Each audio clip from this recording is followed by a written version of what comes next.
72 hours, that's all it took, and $60 million vanished. Clawdbot.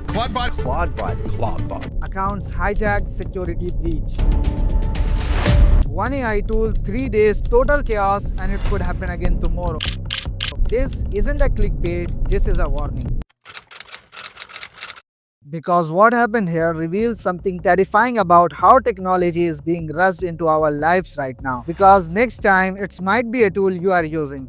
It started with a promise. A developer released something called Clawdbot, but people didn't call it a chatbot, they call it crowd with hands. And that's because this tool can actually do stuff for you. Read your emails, manage your calendar, search through your files, run command directly on your computer. And oh, it remember everything. Everything means here everything.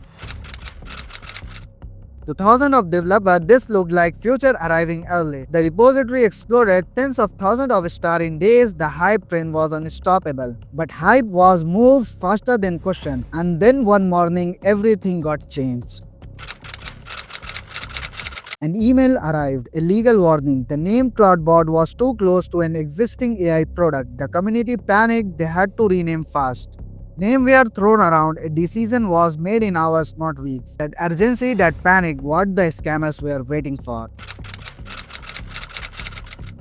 The moment the rename was announced, automated bots struck. They took control of old name everywhere: Twitter, GitHub, Instagram. A crypto wallet appeared, ransom demand, confusion spreading like wildfire. While the real team scrambled to fix it, scammers saw their opportunity. They created a fake token and claimed it was real, and people believed them. In just few hours, that fake cryptocurrency hit a market value of $16 million.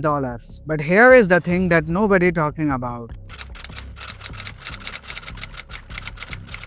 Even before the scam, even when everything was working, this tool was already dangerous. To use it, you had to give it full access to your computer. Every file, every folder, your password, financial documents, private message, medical records, photos, videos, everything. Now think about your actual computer. Is it perfectly organized? No duplicate file, no outdated documents, no conflicting information scattered across folders? Yeah, mine neither. We are being asked to hand all that of chaos to the system that are still learning how to understand context. System that might see a draft email and think it's final, see an old password file and think it's current, see a creative writing project and think it's real. That's not efficiency, it's a recipe for disaster. Now, some of you might be thinking, I never installed this tool, why should I care this? Because this isn't about one project, this is a pattern. A new tool launches with massive hype. Everyone rushes in, terrified of missing out, and only later, sometime too late, do we ask the basic question: who built this? What access does it need? Where does my data go? Who is responsible if something breaks? What happens if this disappears tomorrow? When excitement moves faster than question, always regular people pay the price. And this incident is already become a blueprint. Create confusion, exploit urgency, weaponize trust. And here is the terrifying part. It's getting easier, not harder. So, what we do? We don't reject technology, it's not the answer, but we stop treating it like a magic.